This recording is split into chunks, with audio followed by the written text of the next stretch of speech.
outgoing UK Prime Minister Boris Johnson made his final address as the Prime Minister of Britain today.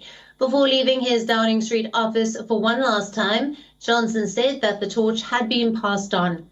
Speaking outside the famous Black Door of Number 10, Johnson vowed to support his successor Liz Truss in every step of the way and offered a unity call for the new government, saying that it's time for politics to get over and for the party to stop infighting. My fellow Conservatives, it's time for politics to be over, folks. It's time for us all to get behind Liz Truss and her team and her programme and deliver for the people of this country. Because that is what the people of this country want, that's what they need, and that's what they deserve. Meanwhile, on the Ukraine issue, the outgoing Prime Minister said that the Conservative government will do everything to stop Putin's war in Ukraine, further showing confidence on the new government to steer Britain out of the energy crisis. We have and will continue to have that economic strength to give people the cash they need to get through this energy crisis that has been caused by Putin's vicious war.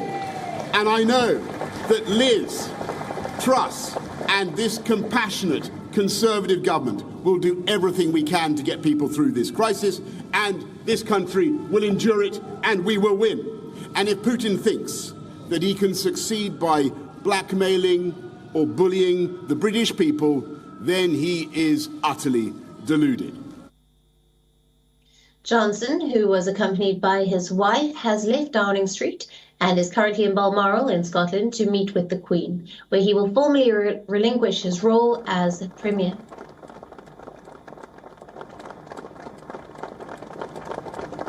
Now, for more on this, we're being joined by our correspondent, Alex Isaac from London. Hello to you, Alex. Now, Boris Johnson gave his farewell speech today.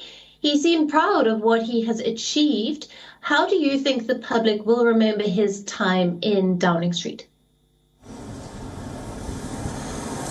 Boris Johnson's a very interesting character. I think that the public did love her at the beginning, like his buffoonery. They voted him in to be Mayor of London, and then he became Prime Minister.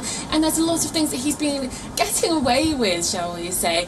But recently, because of Partygate and that COVID fiasco, his love, his popularity has really taken a dive, so much so that actually Labour has come up in the polls over Conservatives. Because of that, he said in his speech, and he was proud of a lot of things that he was doing, but he didn't talk about the NHS waiting times. He didn't really go into all of the strikes that are happening, all the inflation and costs that are going up. I think generally the public have been quite disillusioned by Boris. They've named him as incompetent, they've called him a liar, and they say that it's because of the government that's been allowing Boris Johnson to behave the way he did. So it is really a mixed bag about him leaving. He's definitely left a mark, that's for sure.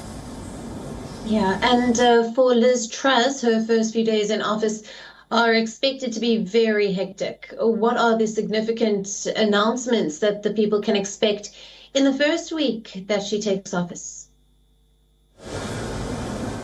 Absolutely hectic is definitely the right word there.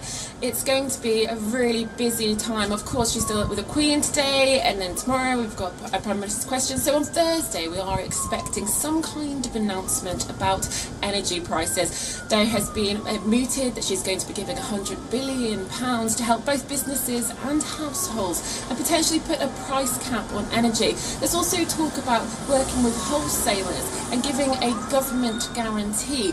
Now, these are all at the moment ideas. We're not actually sure exactly what she's going to be talking about, but there is a slight concern and a danger there if she goes towards the wholesale energy prices, because if we're giving money, the government's giving money, then if they go up or down, then we're actually, as the UK, are giving more taxes and potentially getting into more deficit. And she's talking about getting loans and getting more borrowing from G7 and other countries, potentially even Germany, to help balance our books. It's all a little bit up in the air until we get some announcement on Thursday, but also likely to talk about the North Sea gas fracking. She's been mentioning that previously. She wants to start it off, but again, it won't be government owned. So it needs to have a rounded policy to decide how much we're going to be getting from the North Sea and who's going to be getting the profit from it, because ultimately that's what it needs. It needs to have some clear set out structure. So we're also expecting her to talk about the NHS. There's a huge crisis there. There's not enough staff, there's lots of waiting lists. So all of these things may come together, but the thing we are expecting on Thursday is likely a discussion about energy prices. Right, and before we leave you, Alex, Truss is expected to fill her cabinet with loyalists, and we are already hearing that some of the top ministries have been filled. Can you take us through some of the names being considered? Of course, there has been a real talk about her loyalists.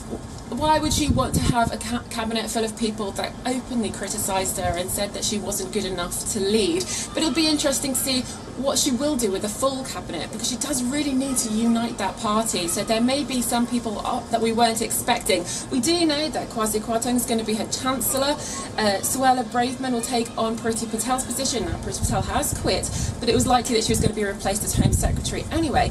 James Cleverly will be Foreign Secretary, and Theresa Kofi will be the Health Secretary. That's what we have been hearing. But also Lord Frost has stepped down, which we discovered. He was the Brexit negotiator, and that's still not quite finished. So that's a real shame, and we're hoping someone will step into his shoes and take it all the way forward. And we obviously heard today as well, Nadine Dorries stepped down, as along with Priti Patel. We should be getting more of a fuller cabinet as the day goes on. Right. Alex, thank you very much for bringing us all the latest. WION, now available in your country. Download the app now. Get all the news on the move.